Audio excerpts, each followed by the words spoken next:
Hi, I'm Ciara from My Fussy Eater. Welcome back to my channel, where today I'm going to be making another really easy and healthy recipe that all my family love, and that's bacon, cheese and chive egg muffins. Now I love making these muffins because not only are they super easy to make, but they can also be eaten at any time of the day. Sometimes we have them for breakfast, sometimes for lunch, and often I have a couple in the fridge as well, and I can pull out as a snack for the kids throughout the day. Okay, so first up, what do we need to make these muffins? Well, first of all, you're going to need a muffin tray. Now I've used a silicone muffin tray, but a metal one is fine.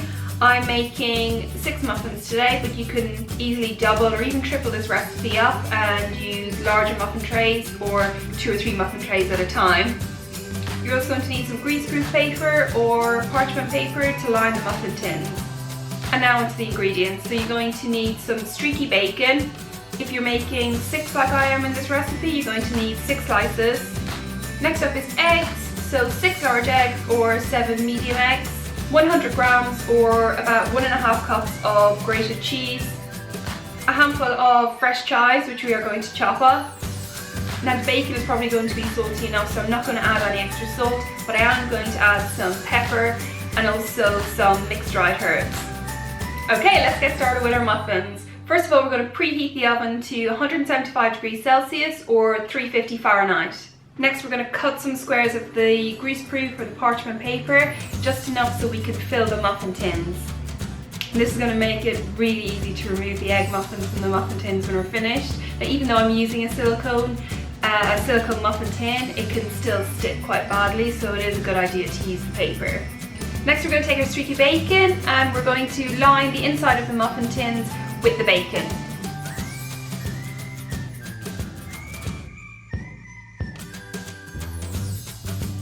Okay, so once the muffin tins have been lined with the parchment paper and then the bacon, we're going to put this in the oven for about 10 minutes just to get the bacon cooking and crisping up a little bit too. So whilst the bacon is cooking in the oven, we're going to get on with making our egg mixture. So take some kind of a jug or bowl, preferably a jug to make it easier to pour afterwards, and you're going to crack in your eggs and beat them quickly, just with a fork, just to get them mixed up. Next up, we're going to season our eggs with a little bit of pepper and some mixed dried herbs as well. About a 1/4 teaspoon should do it. Then we're going to mix in our grated cheese, and then finally we're going to add our fresh chives, so about 1 tablespoon of fresh chopped chives. Okay, so when the 10 minutes is up, we're going to take the muffin trays out of the oven. The bacon should be just starting to cook and the top will be just getting a little bit crispy, and that's absolutely perfect. And then we're going to take that egg and cheese mixture and we're going to pour it in on top of the bacon and just divide it equally between the 6 muffin tins. Okay, so now our muffins are ready to go back in the oven for the final time. You're going to want to put them in for about 20 to 25 minutes. So after 20 minutes, check. The top of the egg muffin should be very firm and starting to colour maybe just slightly brown. If they still wobble just a little bit, put them back in for another extra few minutes, but 20 to 25 minutes should do it.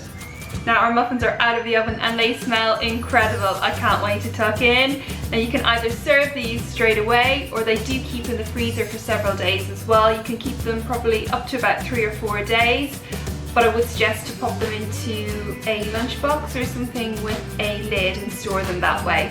I hope you enjoyed this recipe. If you did, please do give it a thumbs up. Don't forget to subscribe to my channel, and for lots more fun and healthy recipes that the whole family will enjoy, check out myfussyeater.com, and I'll see you next time. Bye!